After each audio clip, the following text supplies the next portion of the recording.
Et puis Triple H en conférence de presse qui dit ce serait bien que les fans aient moins un côté critique, mais qu'ils restent des fans. Ouais, d'accord. Ouais, mais D'accord. du coup, si on a plus cette paix critique, on est plus fan, quoi. Enfin, il est con, celui-là. D'accord. Enfin, Ah, lui aussi, il est bourré, il a bu, quoi. Enfin, je sais pas c'était quoi la boisson qu'ils ont tous bu, parce qu'ils sont vraiment tous cons, hein. C'est... est-ce que vous, les fans, vous pouvez rester à votre place, regarder nos émissions et fermer votre gueule, hein. Ne pensez à rien. Bah non, parce qu'un fan de catch qui aime ce qu'il regarde et qui aime sa passion, il est critique. Ça s'appelle la race humaine, Triple H. Ça s'appelle l'humanité. Chaque personne sur cette planète a un aspect critique, plus ou moins agressif et plus ou moins virulent, mais chaque humain a un aspect critique. Si tu ne veux pas être critique, t'es un putain de Doberman. Voilà. Voilà, les chiens ils parlent pas, ils sont pas critiques, ils subissent. Voilà. C'est tout. Ou je sais pas moi, tu vas faire tu diffuses tes shows je sais pas moi un pays sous-développé là qu'ils ont un peu une dictature. La Chine, voilà, une dictature, la Chine. Ils sont dictature. Eux ils vont rien dire parce que s'ils disent, ils meurent. Voilà. Bref, je me suis un peu énervé. Non, mais Ouais, un Triple H, il me casse les couilles à tout le temps dire. Voilà. Mais la conférence de presse que je retiens, bon, celle de Sina qui dit ah, question débile, une autre. Non, bon, vous êtes tous nuls. Bon, je me casse. Ok. On m'a dit d'être gentil avec les journalistes et de monter votre niveau intellectuel parce qu'il faut répondre à vos questions. Allez-y. Bon, question débile, question nulle. Bon, ça pue de la merde. Non, j'ai pas envie. Bon, en fait, c'était nul. Puis après, tu as Becky qui arrive avec sa fille. Hi everyone. Voilà. Bravo. La fille Rollins là qui dès son plus jeune âge est déjà débile. oh non, C'est génial. oh non, Donc c'est bien parce qu'en plus elle a kiffé voir sa mère faire un turn. oh non, là faut couper là. Faut couper là, faut couper ce même pas, là. Il va partir, il va insulter Poutine et après ça va retomber sur ma gueule. C'est bon. Non mais en vrai j'ai beaucoup aimé le Pat McAfee show avec Paul Heyman. Paul Oui, non, Heyman, mais Paul après, Heyman, j'ai beaucoup kiffé le fait qu'ils disent bah écoute Rollins va payer $1 de moins que ce que me payait Vince McMahon. Mais en parlant d'argent, toi aussi, hein, t'es là pour l'argent. Je t'ai pas vu chez WCW. Je t'ai pas vu à Jacksonville. J'ai fait oh le bâtard. Mhm. Oh le bâtard. T'es là pour le plus offrant, hein. Hein. Non, tu fais ton job. Ah, ferme ta gueule, moi aussi je fais mon job. Je fais ok, Ah, mais il est d'accord. fort, hein, maintenant. Paul Heyman est de retour, enfin revenu de nouveau, plutôt. Pas en tant que wise man, mais en avocat. L'avocat de Lesnar. Ça, Celui que je pouvais pas ça- blairer du coup. ça me ferait plaisir que pour la suite, que Cody revienne avec qu'il fasse un Bullet Club avec Edge et Finn. Bah surtout que depuis l'annonce du Cody Cena, il arrête pas de faire les guns quoi. C'est ça, donc pourquoi pas. Imagine, t'as Cody, Edge et Finn. Ce serait extraordinaire, hein. J'ai une érection moi. Me parle pas comme ça, j'ai une érection. Et qui se venge sur tout le monde parce que Edge il est vénère, Finn il est vénère, et Cody, ben, j'en parle même pas. Ce serait exceptionnel, hein. Un petit coup de gun dans la gueule là. Et t'as Gallows Anderson qui arrive, et t'as les Bucks qui arrivent, et t'as Oui, Omega. oui, calme-toi. T'as Marty Scurll qui arrive, ah merde, oups. Oups, voilà. Ah non, on coupe, on arrête. Stop. Allez. On s'arrête là. Non, mais non, faut pas abuser. Et Ça serait juste, Alberto Del Rio. Allez, je lui coupe le micro. Hop là, il parle plus, voilà. Voilà, je l'ai cuté, c'est bon. T'as vu, hein? Moi aussi, je peux cuter les micros, hein. Ah bah, Triple H, Vincent, c'est les mêmes, hein. C'est Eh la ben, dictature. bah ouais, hein. Sauf que nous, on n'est pas viral. Voilà, c'est le problème. On invitera Travis Scott la prochaine fois. Voilà, c'est... On invitera Travis Scott, on va dire hey, Travis, you know Unscripted Wrestling Podcast on YouTube? Oh, what? What is that? It's a podcast on pro wrestling. Oh, yeah. With John Cena. Oh, fuck yeah. Voilà, c'est bon. Mais il en fera une chanson comme ça. Il trashera. Unscripted Wrestling Podcast. Oh, Oh, oula. the worst podcast ever. Finn Fais. Vince. Voilà, Vince. exactement. Exactement. Oh là là. Vince McMahon. Allez. Bon, on s'arrête là. Bon, on va s'arrêter pour de bon avec le 62e épisode du One Script Wrestling Podcast. La fin du catch, entre guillemets. Ce podcast, c'est peut-être le dernier de nous, puisqu'on on sera peut-être dégoûté de tout ça, ou pas. Pour le savoir, faudra être présent sur la chaîne, savoir si on sera encore là, du coup, le mois prochain, enfin, dans quelques semaines. Dans quelques semaines pour Backlash. Non, mais par contre, attends, juste. Là, on va prendre une pause. Hein, parce que là. Parle c'est pour quand toi, même- moi ça va. Hein. Moi, perso, ça m'a dégoûté, là, hein, vraiment. Il y a eu des bons trucs, hein, mais moi, ça m'a dégoûté, vraiment, quoi. Parce que. Enfin, voilà, on a tout énuméré, mais vraiment, quoi. Ça te met une claque dans la gueule. Bon, après, voilà, on verra bien, mais.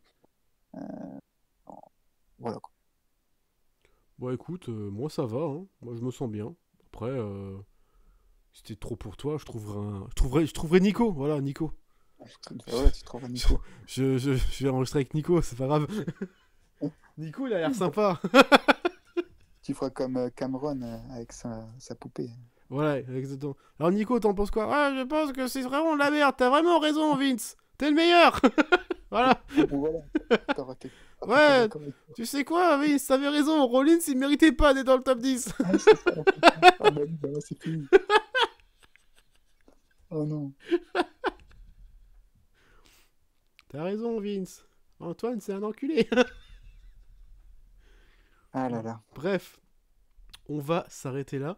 Merci à tous de nous avoir écoutés pour ce 62e Unscript Wrestling Podcast, de nous avoir écoutés pour ces deux podcasts qui sont sortis jour après jour. Merci d'avoir écouté en total, je pense, de 5 heures de podcast qui étaient plus courts que les 2 nuits de WrestleMania, donc déjà c'est bien. Même une seule nuit de WrestleMania, parce qu'une seule nuit c'était 9 heures, du coup. Donc finalement, on était plus court, on a tout résumé en très peu de temps, surtout cette nuit 2, on a été assez concis. Merci encore à toi Antoine d'avoir été là. Bah, de rien. J'attends la paye maintenant. Merci Nico d'avoir été aussi présent. Pas de soucis.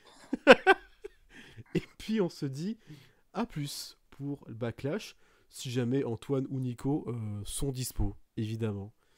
Voilà. Et d'ici là... Puis là.